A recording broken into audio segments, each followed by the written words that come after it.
ताकतें, ये मनोवादी ताकतें, आरएसएस के लोग जो संविधान को बदलना चाहते हैं, यदि अभी हम उनको बदलना है तो हमें भी जन आंदोलन करने पड़ेंगे।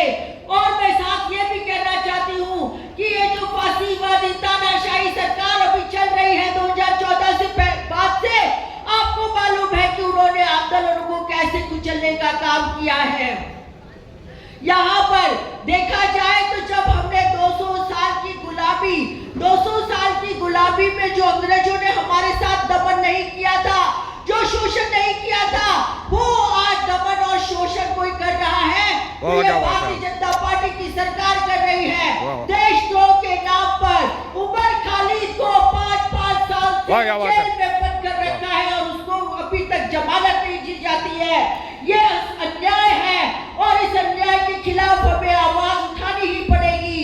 और तो और जहां तक की महिलाओं की बात है, मैं खुद महिला हूं, इसलिए महिलाओं की बात पहले कहना चाहूंगी।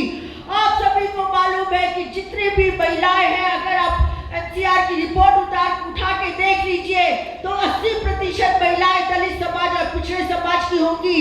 क्यों? क्योंकि उनको एक उपभोग करने की वस्तु बना दिया गया है। और ये हमारे पुराणों, वेदों और कथाओं में लिखा गया है कि महिलाओं का तो उपयोग करना चाहिए। और यहाँ तक कि तुलसीदास रामायण में लिखते हैं, क्या बोलते हैं, डोल पशु शूद्र नारी सभी तारक के अधिकारी।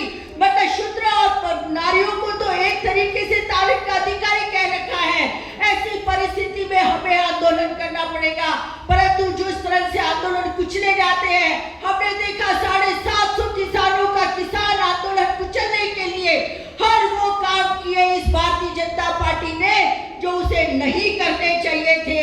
और अंत में 700-750 किसानों की शहादत के बाद ये हमारे देश का नकारा, फेंकू कहूंगी, मैं कहती हूँ नकारा, धोखेबाज, चालाक, ये धूर्त प्रधानमंत्री नरेंद्र मोदी कहता है कि मेरे समझाने में कोई भूल हो गई होगी, इसीलिए मुझे ये 3 किसान कानून वापस लेने पड़ेंगे। और आज आप यहाँ पर बड़ी बड़ी बातें करते हो और देश को साथ और देश के विकास की बात करते हो, परंतु एक पूरा तबका आपने उसको गरीबी के खप्पर में डाल दिया है। जिस देश में 80 करोड़ लोग अगर देश में अनाज की भीख पे जिंदा रहते हो तो आप समझ सकते हो कि वो देश कहां से कहां पहुंच चुका है। जब हमें आजादी मिली तो देश में एक सुई तक नहीं बचती थी। उसके बाद आजादी के बाद हमने देश को एक मुकाम तक पहुंचाया और आज इस देश को गर्त में डुबोने का अगर कोई काम कर रहा है तो ये सरकार कर रही है। और समाजवादी हमेशा सरकारों के सामने पड़ते हैं और अभी फिर हमें समाजवादी आंदोलन के तहत ही इस सरकार को नेस्तनाबूद करना होगा। सड़कों पर निकलना पड़ेगा, आह्वान करना पड़ेगा और हमारे युवाओं को इस आंदोलन और जन आंदोलन में जोड़ना पड़ेगा। इसके साथ ही मैं यहाँ से अपनी बात पूरी करने से पहले फिर कहूंगी कि जन आंदोलन के बिना व्यवस्था परिवर्तन नहीं हो सकती और हमें व्यवस्था परिवर्तन करनी ही होगी। तभी सामाजिक न्याय भी मिलेगा और तभी गरीबों को और सबको न्याय मिलेगा।